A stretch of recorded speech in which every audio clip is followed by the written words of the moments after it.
Les éditions Sixtrid présentent L'Assommoir d'Émile Zola, interprété par Sarah Jalabert.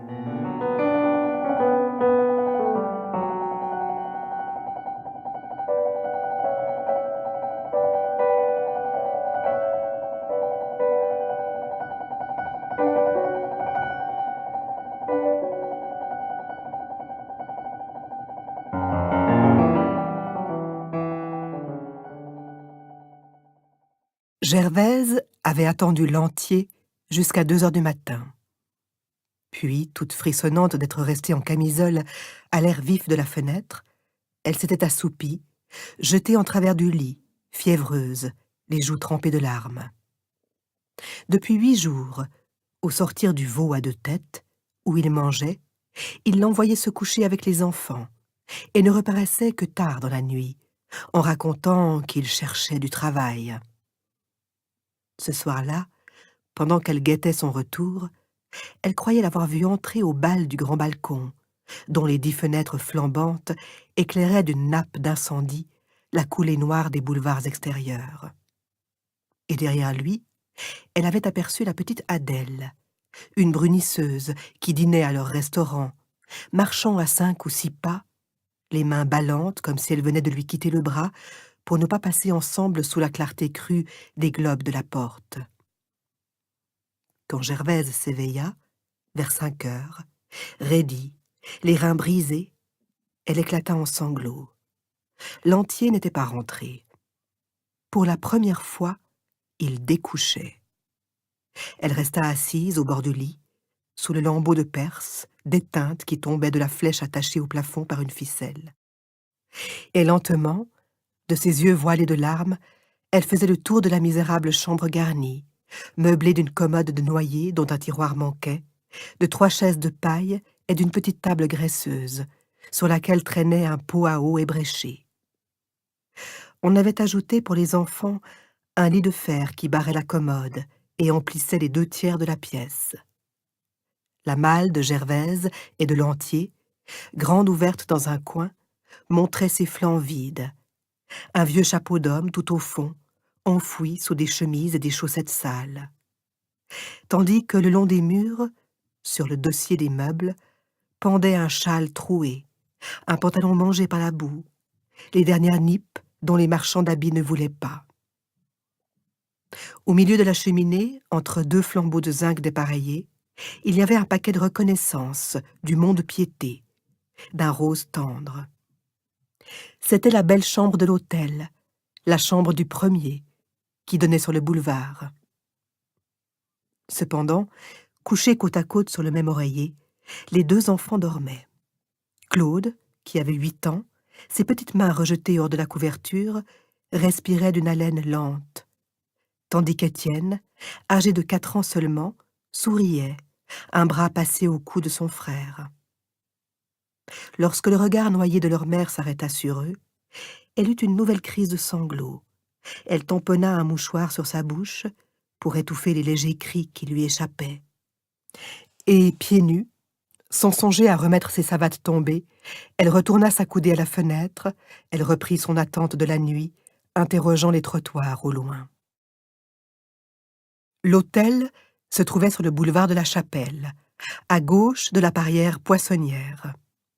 C'était une masure de 2 étages, peinte en rouge lit de vin jusqu'au second, avec des persiennes pourries par la pluie.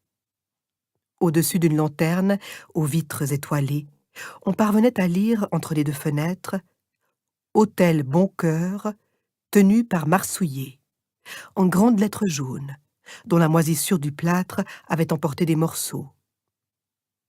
Gervaise, que la lanterne gênait, se haussait, son mouchoir sur les lèvres. Elle regardait à droite, du côté du boulevard de Rochechouart, où des groupes de bouchers devant les abattoirs stationnaient en tablier sanglant.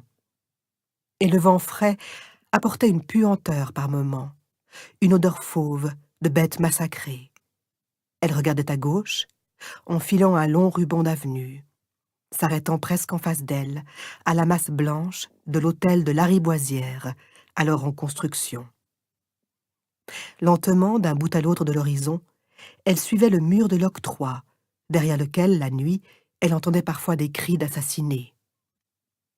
Et elle fouillait les angles écartés, les coins sombres, noirs d'humidité et d'ordures, avec la peur d'y découvrir le corps de l'entier, le ventre troué de coups de couteau.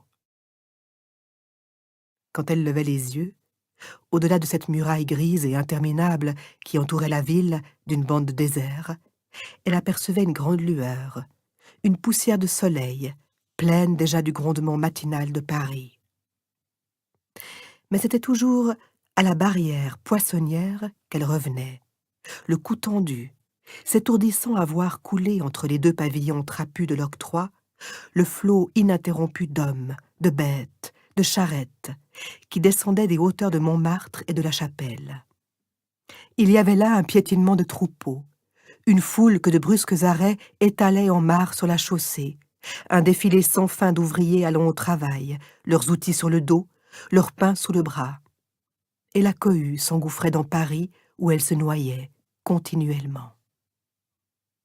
Lorsque Gervaise, parmi tout ce monde, croyait reconnaître l'entier, elle se penchait davantage, au risque de tomber. Puis elle appuyait plus fortement son mouchoir sur la bouche, comme pour renfoncer sa douleur. Une voix jeune et gaie lui fit quitter la fenêtre. « Le bourgeois n'est donc pas là, madame Lantier ?»« Mais non, monsieur Coupeau, » répondit-elle en tâchant de sourire. C'était un ouvrier zingueur qui occupait tout en haut de l'hôtel un cabinet de 10 francs. Il avait son sac passé à l'épaule. Ayant trouvé la clé sur la porte, il était entré en ami. « Vous savez, » continua-t-il, « maintenant je travaille là, à l'hôpital. »« Hein, quel joli mois de mai! Ça pique dur ce matin. » Et il regardait le visage de Gervaise, rougi par les larmes. Quand il vit que le lit n'était pas défait, il hocha doucement la tête. Puis il vint jusqu'à la couchette des enfants qui dormaient toujours avec leur mine rose de chérubin. Et, baissant la voix, « Allons, le bourgeois n'est pas sage, n'est-ce pas? Ne vous désolez pas, madame Lantier. Il s'occupe beaucoup de politique. L'autre jour, quand on a voté pour Eugène Sue, un bon, paraît-il, il était comme un fou. Peut-être bien qu'il a passé la nuit avec des amis à dire du mal de cette crapule de Bonaparte. »« Non, non, » murmura-t-elle avec effort. « Ce n'est pas ce que vous croyez. Je sais où est l'entier. Nous avons nos chagrins, comme tout le monde, mon Dieu. » Coupeau cligna les yeux pour montrer qu'il n'était pas dupe de ce mensonge. Et il partit, après lui avoir offert d'aller chercher son lait, si elle ne voulait pas sortir. Elle était une belle et brave femme. Elle pouvait compter sur lui, le jour où elle serait dans la peine. Gervaise, dès qu'il se fut éloigné, se remit à la fenêtre. À la barrière, le piétinement du troupeau continuait, dans le froid du matin. On reconnaissait les serruriers à leurs bourgerons bleus, les maçons à leurs cottes blanches, les peintres à leurs paletots, sous lesquels de longues blouses passaient. Cette foule, de loin, gardait un effacement plâtreux, un ton neutre, où dominaient le bleu d'étain et le gris sale. Par moments, un ouvrier s'arrêtait, rallumait sa pipe, tandis qu'autour de lui les autres marchaient toujours, sans un rire, sans une parole dite à un camarade, les joues terreuses, la face tendue vers Paris, qui, un à un, les dévorait, par la rue béante du faubourg Poissonnière.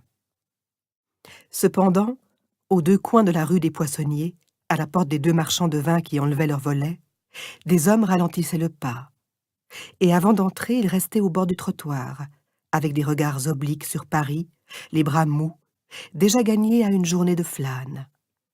Devant les comptoirs, des groupes s'offraient des tournées, s'oubliaient là, debout, emplissant les salles, crachant, toussant, s'éclaircissant la gorge à coups de petits verres. Gervaise guettait, à gauche de la rue, la salle du père Colombe, où elle pensait avoir vu l'entier, lorsqu'une grosse femme, nu-tête, en tablier, l'interpella du milieu de la chaussée. « Dites donc, madame Lantier, vous êtes bien matinale !» Gervaise se pencha. « Tiens, c'est vous, madame Boche? Oh, j'ai un tas de besogne aujourd'hui. »« Oui, n'est-ce pas? Les choses ne se font pas toutes seules. » Et une conversation s'engagea, de la fenêtre au trottoir. Madame Boche était concierge de la maison dont le restaurant du Veau à 2 têtes occupait le rez-de-chaussée. Plusieurs fois, Gervaise avait attendu Lantier dans sa loge, pour ne pas s'attabler seule avec tous les hommes qui mangeaient à côté. La concierge raconta qu'elle allait à 2 pas, rue de la Charbonnière, pour trouver au lit un employé dont son mari ne pouvait tirer le raccommodage d'une redingote. Ensuite, elle parla d'un de ses locataires qui était rentré avec une femme, la veille, et qui avait empêché le monde de dormir jusqu'à 3 heures du matin. Mais tout en bavardant, elle dévisageait la jeune femme, d'un air de curiosité aiguë, et elle semblait n'être venue là, se poser sous la fenêtre, que pour savoir.